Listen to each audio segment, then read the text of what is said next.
Beliau menyampaikan bahwa Ki Tamyiz Kasnawi lahir pada tahun 1917 Masehi di Desa Jogoloyo, Kecamatan Wonosalam, Kabupaten Demak, dari pasangan Simbah Kasnawi dan Ibu Rasina.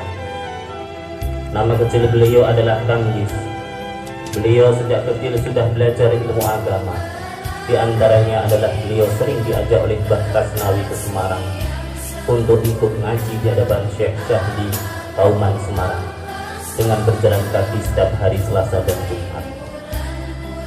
Setelah itu beliau melanjutkan pendidikannya di tempat Simbah Rozihan, Karangasem, Mangunkuran, Demak, dengan keadaan serba payah, yang berarti tidak mempunyai daya untuk belajar.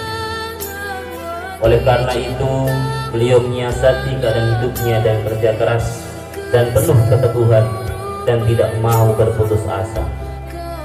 Setiap hari Jumat beliau pulang ke rumah, pagi harinya ngerencei kayu bakar, kemudian ditumpuk untuk disimpan di rumah. Kemudian dijual Jumat berikutnya, dan Jumat sorenya beliau menjual hasil rencean Jumat kemarin dengan membawa pikulannya ke Kauman Demak. Meskipun hasil penjualan kayu tersebut hanyalah sedikit, beliau tetap berangkat pondok dengan membawa bekal bahan-bahan untuk masak dari rumah seadanya. Kebiasaan ini menjadi rutinitas beliau setiap Jumat, sehingga beliau hafal betul dapur-dapur warga Kauman Demak, dan sebaliknya warga Kauman paham betul dengan beliau. Seiring waktu yang terus berjalan, rasa ingin tahu beliau pun semakin mendalam. Maka beliau melangkahkan kaki untuk memenuhi kehausan terhadap ilmu yang semakin tak tertahankan.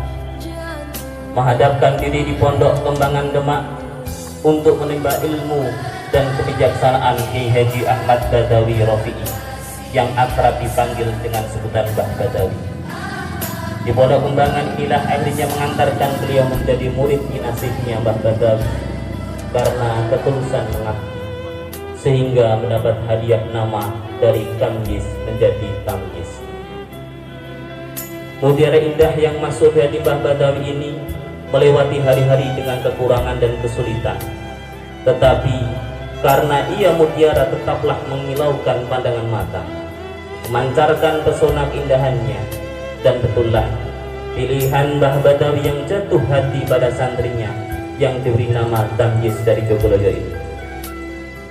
Meskipun Mbah Tamyiz muda tidak bisa membayar kamar, beliau tetap tekun, ulet, dan penuh keteguhan untuk tetap belajar mengarungi samudera ilmu untuk menjemput takdir Allah. Dan tak sedikit pun ragu wajahnya memperlihatkan keputusasaan. Seringkali Tamyiz muda ini tetap belajar dengan membakar kayu sebagai penerang, karena tidak mampu membayar iuran kamar untuk membeli minyak untuk lampu terang.